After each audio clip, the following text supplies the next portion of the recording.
বাংলার ইতিহাসের 800 বছরে কোন স্বৈরাচারী সরকার এইভাবে লজ্জাজনক ভাবে পালায় নাই। ক্ষমতায় টিকে থাকার জন্য খুনি হাসিনা 1400 মানুষকে হত্যা করেছে। আজকে 18 জুলাই ঐতিহাসিক একটি দিন। জুলাই অভ্যুত্থানে 2024 সালে 1 জুলাই থেকে 17 জুলাই আন্দোলনটা এক ধরনের ছিল।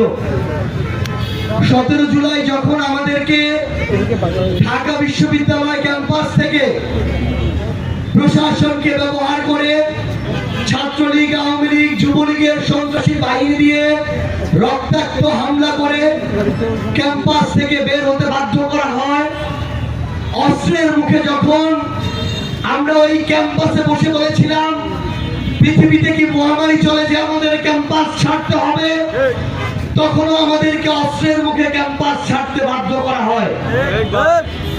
আমরা ভেবেছিলাম আমাদের এত রক্ত, এত ত্যাগ, আমাদের ভাই আবু সাইদ সহ অসংখ্য শহীদের জীবন সব কি বৃথা যাবে কিনা। সেই 17 জুলাইয়ের পরে আজ 18 জুলাই সেই দিন, যেই দিন বাংলাদেশের প্রাইভেট বিশ্ববিদ্যালয়ের শিক্ষার্থীরা চীনের মহাপ্রাচীরের মতো দাঁড়িয়ে গিয়েছিল তাদের ভাইয়ের রক্তের জীবনের প্রতিশোধ নেওয়ার জন্য রাজপথে নেমে একজনের পর একজন জীবন দিয়েছিল। আজ হচ্ছে সেই 18 জুলাই। এই 18, 19, 20 জুলাই বাংলাদেশের প্রাইভেট বিশ্ববিদ্যালয়, স্কুল, কলেজ, মাদ্রাসার শিক্ষার্থীরা অকাতরে রক্ত দিয়ে, জীবন দিয়ে যৌক্তিক কোটা সংস্কার আন্দোলনকে স্বৈরাচার পতনের আন্দোলনের দিকে নিয়ে যায়। আজকে আমরা শ্রদ্ধার সাথে আমাদের সেই প্রাইভেট বিশ্ববিদ্যালয়, স্কুল, কলেজ, মাদ্রাসার রক্তক্ষয়ী সহযোদ্ধাদের স্মরণ করছি। বাংলাদেশের ইতিহাসে তাদের নাম স্বর্ণাক্ষরে লেখা থাকবে ইনশাআল্লাহ। 24 সালের অভ্যুত্থানের পূর্বে 2009 সাল থেকে প্রায় 16-17 বছর আওয়ামী লীগের শাসনামল ছিল। আওয়ামী লীগ প্রথমে এসেই দেখলো বাংলাদেশ সেনাবাহিনীতে বাংলাদেশের দেশপ্রেম সম্পন্ন, সার্বভৌমত্ব রক্ষার এমন অনেক বীর সেনা আছে, তাদেরকে হত্যা করার জন্য পিলখানা হত্যাকাণ্ডের পরিকল্পনা সাজানো হলো। সেই পিলখানায় আমাদের সেনাবাহিনীর প্রায় 70 জন অফিসার এবং সদস্যকে হত্যা করে দেশপ্রেমিক সেনাবাহিনীর অফিসারদেরকে সেই দিন একটি হত্যাকাণ্ডের মধ্য দিয়ে শেষ করা হয়। 2009 সালের পরে 2013 সালে যখন দেখলো আলেম ওলামারা কথা বলা শুরু করেছে, অধিকার সচেতন হয়েছে, ঐক্যবদ্ধ হয়েছে, তখন আলেম ওলামাদেরকে ট্যাগ দিয়ে, সন্ত্রাসী বানিয়ে, জঙ্গি বানিয়ে তাদের উপর রাতের আধারে বিদ্যুৎ বন্ধ করে হত্যাযজ্ঞ চালিয়ে শতাধিক আলেম ওলামাকে ওই শাপলা চত্বরে হত্যা করা হয়েছে। এরপরে 2021 সালে মোদী বিরোধী আন্দোলনে আমরা দেখেছি বাংলাদেশের মানুষের যৌক্তিক প্রতিবাদেও ওই আন্দোলনে প্রায় 20 জনকে হত্যা করে বাংলাদেশের গণতান্ত্রিক আন্দোলনকে শেষ করা হয়েছে। আমরা 14তে রাতের নির্বাচন দেখেছি, আমরা 18তে ভোট চুরির নির্বাচন দেখেছি, আমরা 24-এ দামি নির্বাচন দেখেছি।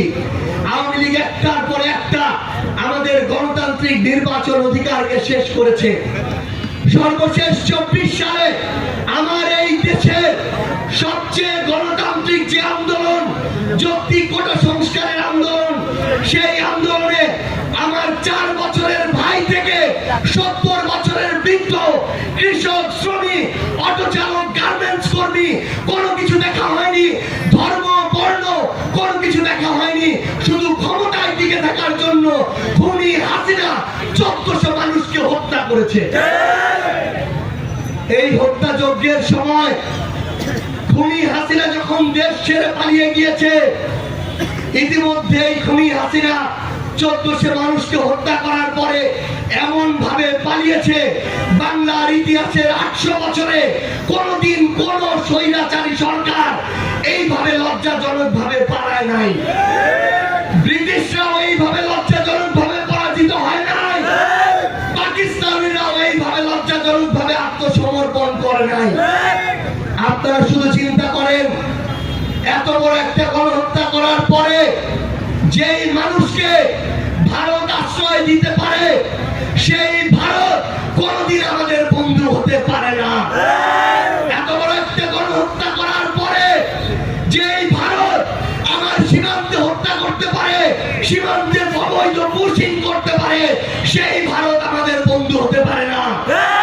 এত বড় একটা গণহত্যাকারীকে আশ্রয় দেওয়ার পরেও যেই ভারত বর্ষাকালে নদীর বাঁধ ছেড়ে দেয়, আমার দেশকে বন্যায় ডুবিয়ে দেয়, খরার সময় আমার দেশের পানি বাঁধ দিয়ে আটকে দেয়, সেই ভারত আমার বন্ধু হতে পারে না। আমরা স্পষ্ট করে বলি, ভারতকে আমরা প্রতিবেশী তখনই মনে করব যখন তারা তাদের কথা এবং কাজের মধ্য দিয়ে প্রমাণ করবে ভারত আমাদের প্রতিবেশী। আমরা কিছু কথা স্পষ্ট করে বলতে চাই, বিশেষত আমাদের বিএনপির ভাইদের উদ্দেশ্যে।